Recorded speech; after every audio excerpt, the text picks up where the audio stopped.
Anyone have one of those D&D or Pathfinder games that come to a sudden end and you look back at the situation of why it ended, seeing what you might have done wrong as a dungeon master? I've had a couple of those. None more prominent in my mind than this story based on a Pathfinder game though. I moved to California and began a D&D game with a neighbor turned friend. A few people joined and had to drop out in time over about 4 years or so, I think.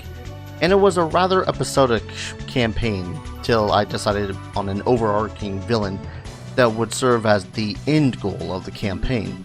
We were getting high level and I've never been good with making adventures or challenges for anything above 14th level or more for Pathfinder and Dungeons & Dragons.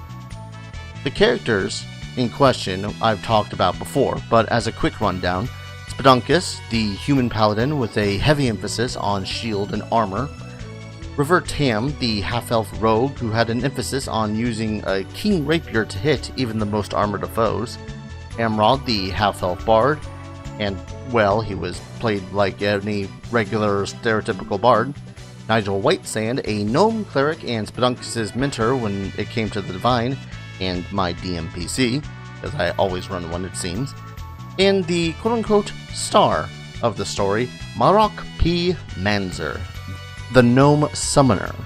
And before you ask, no, this was way before Unchained came out, and no, he didn't overpower the BBEG with a build or anything. The big bad evil guy of the game was an orcish paladin of Orcus, risen from the dead as a grave knight by the name Orogo. Challenge rating 15, some awesome stats that would have given him the ability to teleport around the arena to keep him hard to pin down, a wicked sword that drained constitution, the list goes on. And he holed himself up in the top of this bone tower, crafted out of the remains of giants and dragons.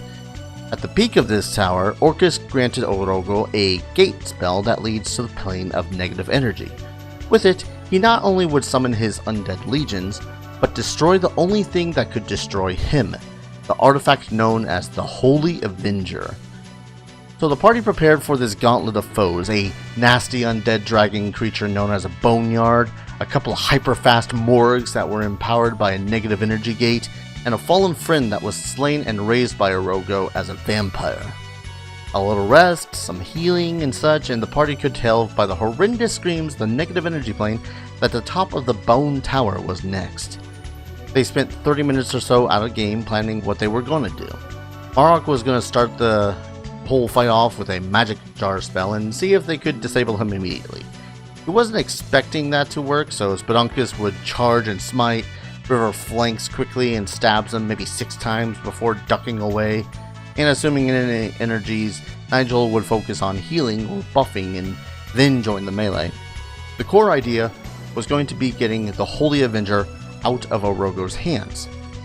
This Holy Avenger was an artifact meant to be used for the slaying of Orcus' minions specifically, and could only be destroyed by casting it into the negative energy plane for 1 full prime material a year. The party crests the final bits of the bone stairs to come to Orogo in the midst of a ritual so the Holy Avenger couldn't be found easily. River and Spedunkus charged in and initiative was rolled. Mara cast his magic jar spell, expecting it to not work at all. And I spent a solid 5 minutes trying to see if there was something that stopped it from working out, but nothing. Okay, that's fine. Orogo has a spell resistance of 22. He should be able to no, that's a 20 on Marok's end. So now he has to make a saving throw. That's also fine. Marok's will save was pretty massive, so it should no, he just rolled a 2. Don't even think it would beat a DC 12 on that roll. Okay, so for the next 12 hours, Marok's body goes limp and forces Orogo's soul into a large ruby he had, and the gnome found himself in Orogo's undead body. He'd hand over the Holy Avenger to the very confused Spedunkus, and with it destroyed the gate and the body of Orogo. 3 turns in, not even a full round of combat, and the big bad evil guy's soul was in a gemstone and his body was taken over by a gnome. And to this day, save through some DM dice fudging, I'm not sure how else that could have gone.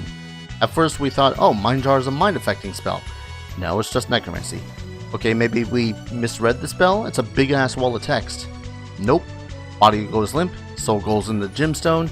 We'll say from the BBEG to replace your soul with his. Immunities? Nope. Channel resistance? Nah. Doesn't help. Full round action to use the effect after casting. Didn't move or anything on the turn of the possession.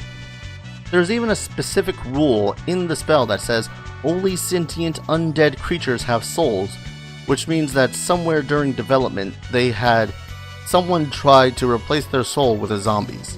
To this day, there are still moments I think about if there was something I could have done besides being the man behind the curtain that says, "Ah, gee, look at that, it beat the DC." In the end though, it's still a funny story to tell about how a campaign that was a year of in-game time hunting the big bad evil guy ended in 6 seconds once he was confronted because a gnome contained his soul.